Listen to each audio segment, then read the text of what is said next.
मैं तो ये समझता हूँ कि बहुत ही भाग्यशाली बच्चे हैं जो आपके स्कूल में पढ़ेंगे। कैलाश जी साथ है और बातों बातों में पता चला कि 5 गवर्नमेंट एग्ज़ाम को क्वालिफाई कर चुके हैं और वर्तमान में असिस्टेंट प्रोफेसर डेगाना इतिहास हिस्ट्री से हैं और अभी डेगाना कॉलेज में वर्तमान में कार्यरत हैं।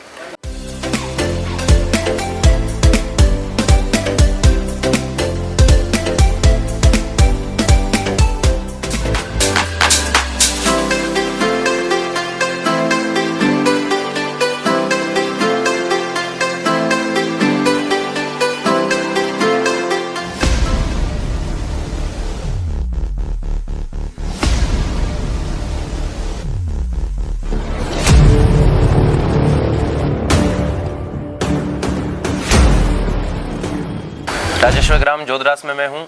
मेरे साथ है राजवीर कला वर्ग का विद्यार्थी रहा है और प्रतिशत हासिल किए हैं इस बार परिणाम में 93.60%। बच्चा 11वीं में एडमिशन लेता है मयूरी स्कूल में, क्यों? अच्छा, मुझे ये बताइए कि कला वर्ग का चयन ही क्यों किया राजवीर, क्या उद्देश्य है? कला वर्ग थोड़ा मुझे ज़्यादा पसंद था, इस कारण से मैंने कला वर्ग का चयन किया। आपके 93% बने हैं।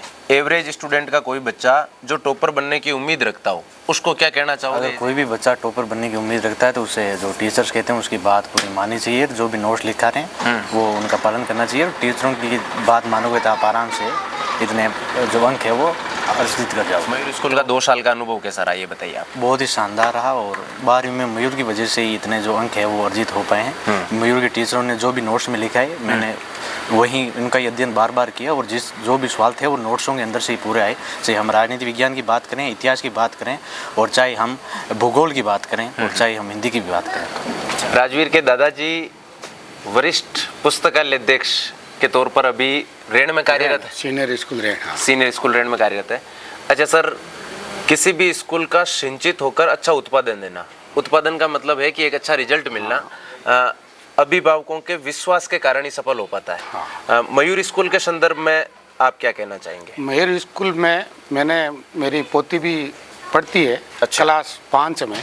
क्लास 5वीं में? हाँ, चौथी क्लास पास की है इंग्लिश मीडियम से। अच्छा। तो मैंने साल भर उसको गाइडेंस किया है और हर चीज़ देखिए। एक तो गृह कार्य जब वो घर पे नहीं करके जाती है तो उसको एक तरफ नीचे बैठा दिया जाता है तो वो अपना आप को पनिशमेंट समझती है और डर के मारे पूरा गृह कार्य कंप्लीट कर लेती है। अच्छा, ग्रामीण परिवेश में जब बच्चा खेलने कूदने जाता है ना तो गृह कार्य से बच्चा एकदम जो है वो अवेयर रहता है और पढ़ाई से जुड़ा हुआ रहता है गृह कार्य से। अच्छा, बिल्कुल सही बात है। और बताइए। और टाइम पे टेस्ट लेते हैं, नंबर देते हैं। तो जो नंबर जिस दिन 10 में से 9 या 9.5 आता है वो क्लास में रैंक आती है तो उस दिन वो खुश हो जाता है और ज्यादा पढ़ाई करता है। रैंक से क्या है कि बच्चे में कंपटीशन की भावना जागृत होती है और साथ में जैसे स्कूल के द्वारा बाई मैसेज गार्जियन तक पहुंचने पर गार्जियन भी इस चीज को लेकर अवेयरनेस रहे कि बच्चे की ऑल ओवर क्लास में क्या रैंक चल रही है। और क्लास में उसके लिए क्लैप भी बजाई जाती है और उसको बधाई दी जाती है तो उससे वो और उत्साहित होता है। बिल्कुल सही और बात है। आगे बढ़ता है। अच्छा, हमारे माध्यम से बच्चों को, अभिभावकों को क्या कहना चाहेंगे शिक्षा के संदर्भ में? अगर कोई मतलब हमारे गांव में तो पहली बार ही बस आई है, 21 वर्ष हुआ। बिल्कुल। और जहाँ बस की सुविधा हो और आपकी स्कूल में ज़्यादा से ज़्यादा एडमिशन कराए तो मैं तो ये समझता हूँ कि बहुत ही भाग्यशाली बच्चे हैं जो आपकी स्कूल में पढ़ेंगे। और हर चीज़ की एक जो कॉपी की जांचते हैं टीचर तो एक स्पेलिंग एक मात्रा तक राउंड करके उसको नया लिख के देते हैं। इतना मैंने कहीं नहीं देखा। बच्चे की गहराई तक गलती जो है वो आसानी से पकड़ी जा सकती है। इसमें सुधार भी ज्यादा सुधार हुआ है और मैं तो बहुत सेटिस्फाइड हूँ आपकी स्कूल। राजवीर के अंकल मेरे साथ हैं, शुभ नाम जानना चाहूंगा सर। मैं रणवीर गढ़वाल। रणवीर जी, आप खुद एक गवर्नमेंट टीचर हैं। बिल्कुल। और एक एजुकेटेड फैमिली का बच्चे के प्रति क्या रुख रहता है, इसका फायदा क्या है? मैंने पिछले 1 साल से राजवीर को यहाँ से आपके स्कूल आते जाते देखा, नोटिस किया। अभी इसका खुद का इंटरव्यू हुआ तब आपने छुट्टियों के बारे में एक छोटी सी चर्चा की थी। मैं इस बच्चे के माइंड को आसानी से समझ सकता हूँ क्योंकि ये जब छुट्टी लेता था हंसमुख होकर छुट्टी लेता था और उसको कवर भी कर लेता था। सबसे बड़ी बात होती है he has never feel burden like of school, like of homework, like of learning lesson। अच्छा, दूसरी बात as a free minded. Yes, as a free minded. अभी राजवीर के पिताजी कैलाश जी हमारे बीच है राम राम सा।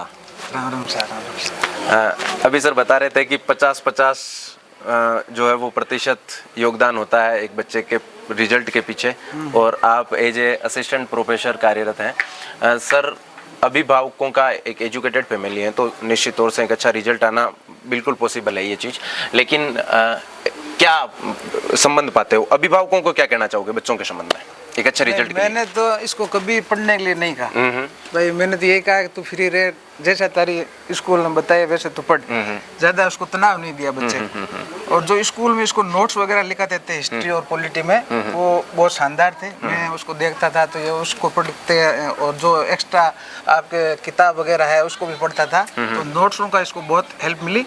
और स्कूल आपके जो स्टाफ वगैरह है वो बड़े शानदार थे, और इसीलिए मैंने इसको आर्ट्स दे रही आगे सिविल सर्विस की तैयारी के लिए। बिल्कुल बिल्कुल सर, हमारी भी शुभकामनाएं बच्चे के लिए। इस पर खरा उतर रहा है और आगे भी भगवान का अगर आशीर्वाद रहते हैं बिल्कुल अच्छा बिल्कुल करेगा। बिल्कुल सर।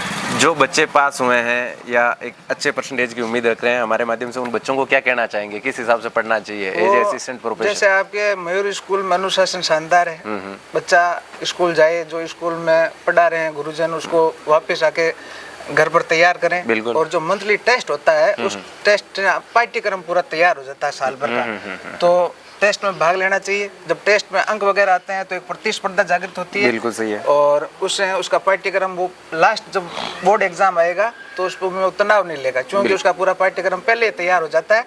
ये मयूर स्कूल की बहुत अच्छी उपलब्धि है। हाँ, फिर चाहे वो पार्ट वाइज हो चाहे प्री बोर्ड वगैरह हो, जो तो भी। इसमें एक टाइम मैनेजमेंट, राइटिंग सेक्शन में नंबर कटना, आंसर कैसे लिखना है इस संबंध में भाई जो है वो बोर्ड अवेयर करना। एग्जाम से पहले मयूर स्कूल ने अपना प्री बोर्ड जो मंथली टेस्ट है उसी में सब कुछ करवा दिया। बिल्कुल, और इस साल तो एक दिन में 2 प्री बोर्ड हुए थे एक सब्जेक्ट के। नहीं बहुत शानदार है।